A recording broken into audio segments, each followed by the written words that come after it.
Check post سے لے کے اپنے گھر لے گئے. ابھی وہ جا کے وہاں پہ ٹیبل پہ بیٹھے ہی تھے اور ابھی چائے نہیں آئی تھی. اتنا کا وقت ہوا تھا, چائے ابھی سرو نہیں ہوئی تھی, ابھی صرف انیشل گوڈیز کا ہی ایکسچینج ہو رہا تھا. تو پھر صاحب لوگ پہنچ گئے. انہوں نے کہا کہ جی آپ چلیں, اور کامران شاہد صاحب کو وہاں سے نکال کے بڑے عزت اور احترام کے ساتھ موٹر وے پہ چھوڑ دیا گیا کہ آپ لاہور تشریف جانا چاہیں تو لے جائیں, ورنہ ادھر ادھر جانا چاہیں تو چلے جائیں.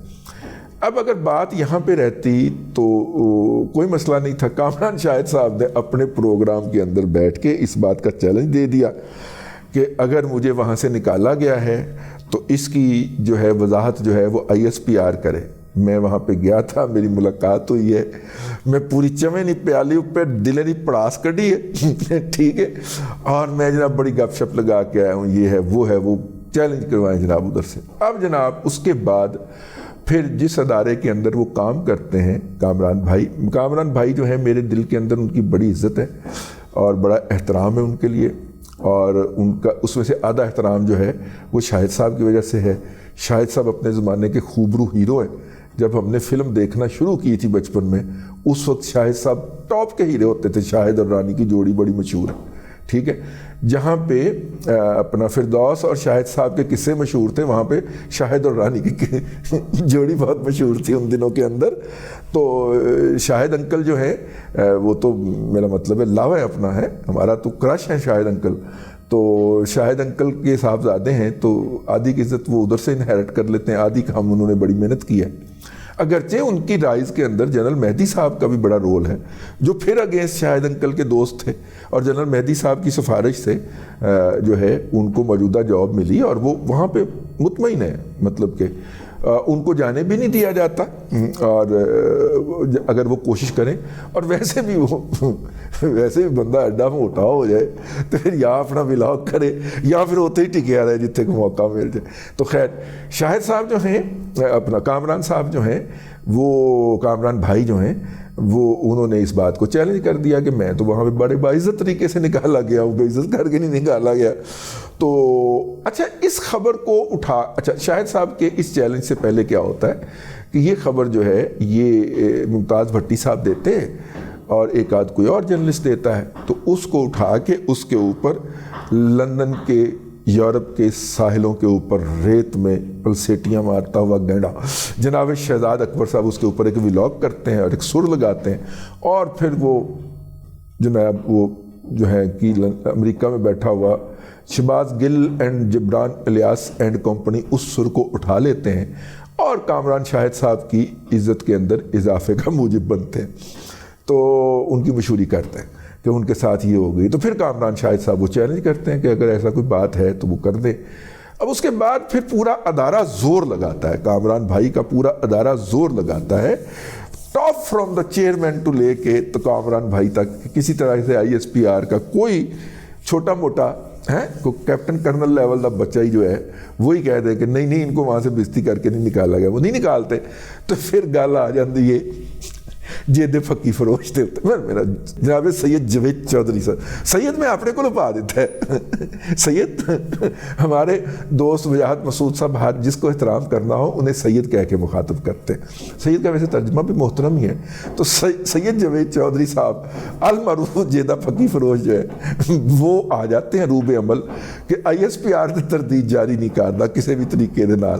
تو پھر جیدہ فقی فروش جو ہے وہ ایک ولاگ فرماتے ہیں اور جس کے اندر وہ کامران بھائی کی بےزتی کی تردید فرماتے ہیں اور کہتے ہیں کہ نہیں ان کو کسی نے باہر نہیں نکالا, وہ اپنی مرضی سے ٹھیک ہو گیا. لیکن اس دوران جو یوتھیا بریگیڈ اور یوتھیوں کے ہاتھوں ان کی بنتی ہے وہ کیا کہتے ہیں جی درگت جو بنتی ہے, وہ جہاں پہ باقی لوگ دیکھ رہے تھے ہم بھی چپ کر کے دیکھ رہے تھے کہ یار یہ جو ہے. اس سے ایک بات واضح ہوتی ہے اور وہ بات واضح کیا ہوتی ہے کہ وہ جو اپنے دائیں طرف بٹھا کے کسی زمانے کے اندر جناب قمر جاوید باجوہ صاحب کو پیغام دیا گیا تھا وہ بڑی خوفناک ڈسیپشن تھی, ٹھیک ہے. اور ڈسیپشن تھی, ہم نے اگرچہ اس کے اوپر ہلکے لفظوں میں تنقید کی تھی, اتنے لفظوں میں جتنے میں آفا صاحب برداشت کر لیں, ٹھیک ہے. تو کیونکہ آپ کو پتہ ہے نا کہ برداشت تو پھر ایک لیول ہوتا ہے نا, تو اتنا کی توجہ دلائی تھی, تنقید میری کیا اوقات سر میں تنقید کر سکوں, میں توجہ دلائی تھی. تو میرا خیال ہے کہ وہ ڈسپشن تھی بڑی خوفناک قسم کی. اصل میں صورتحال تو یہ ہے کہ بیچارہ اینک لین نہیں جا سکتا, بازاروں نویں اینک بنوانی ہے, انہوں نے کہا اینک والا گھر آ رہے ہیں, ٹھیک ہے, اور جناب تو کامی بھائی کیسے مل سکتے ہیں اگر اینک لینے نہیں جا سکتا تو, سیدھی سی بات. تو بہرحال جید پھکی فروش نے یہ میٹنگ طے کروائی.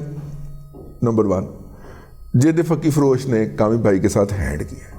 تو اس لیے میرا کامران شاہد صاحب کو مخلصانہ, برادرانہ اور فدویانہ مشورہ ہے کہ جید پھکی فروش سے آپ نے بچ کے رہنا ہے. جیدہ پبلک ریلیشن کی اس کے صاحبزادے صاحب مل کے ایجنسیاں چلاتے ہیں اور وہ سب کچھ بیچ سکتے ہیں, اور کامران شاہد صاحب کو بھی بیچ سکتے ہیں, اور کوئی پتہ نہیں کہ انہوں نے بیچا بھی ہو. کامران شاہد صاحب کو ملوانے کے انہوں نے کئی جگہ سے پیسے پکڑے ہوں, اور کامران شاہد صاحب کو پتہ بھی نہ ہو کہ میرے پیسے کون کون پھڑ گئے. جیدہ پھکی فروش صاحب اتنے ایک ملٹی ڈائمینشنل اور ملٹی ٹاسکنگ قسم کے ٹیلنٹڈ آدمی ہیں کہ کامران شاہد صاحب کو پتہ بھی نہ چلا ہو تو جیدہ پھکی فروش دے پیسے پھڑ گیا ہو. اور یہ بھی ہو سکتا ہے کہ کامران شاہد صاحب نے میٹنگ ان کے ذریعے, میرے پاس تو یہی سورسز کہہ رہے ہیں نا, لیکن یہ ہو سکتا ہے کہ کامران شاہد صاحب نے میٹنگ ان کے ذریعے نہ کی ہو, لیکن پیسے جیدے پھکی فروش نہیں پڑے جائے, ٹھیک ہے, اس میٹنگ دے میں کروا رہا ہوں, تھوڑا بڑا کروا رہا ہوں. تو یہ تھی کہانی, بڑی دلچسپ تھی. تو میں نے کہا کہ میں آپ کی خدمت میں عرض کر دوں, اور کامران شاہد صاحب سے ہم ایکسپیکٹ کرتے ہیں کہ وہ لندن والے گینڈے اپنے شہزاد اکبر صاحب جو ہیں ان کی جو ہے خدمت کے اندر. ویسے کامران صاحب آپ نے کوئی ولاگ شروع کیا تھا, تو اس ولاگ کے ذریعے شہزاد اکبر صاحب کی آپ طبیعت صاف کر سکتے ہیں. ہم تو بس ایک ہی ہیں, ایک ہم نے وہ کافی کا کپ رکھا ہوتا ہے اور ساتھ میں بھنی ہوئی مونگ پھلی رکھی ہوتی ہے, اور بس ہم تو اس کام کے لیے بیٹھے ہوئے سر, انجوائے کرنے کے لیے. اب تک کے لیے اتنا ہی, اگلے ولاگ کے اندر پھر حاضری ہوگی. اللہ تبارک و تعالیٰ آپ کو آسانیاں عطا کرے اور آسانیاں خلق خدا میں تقسیم کرنے کی توفیق عطا کرے.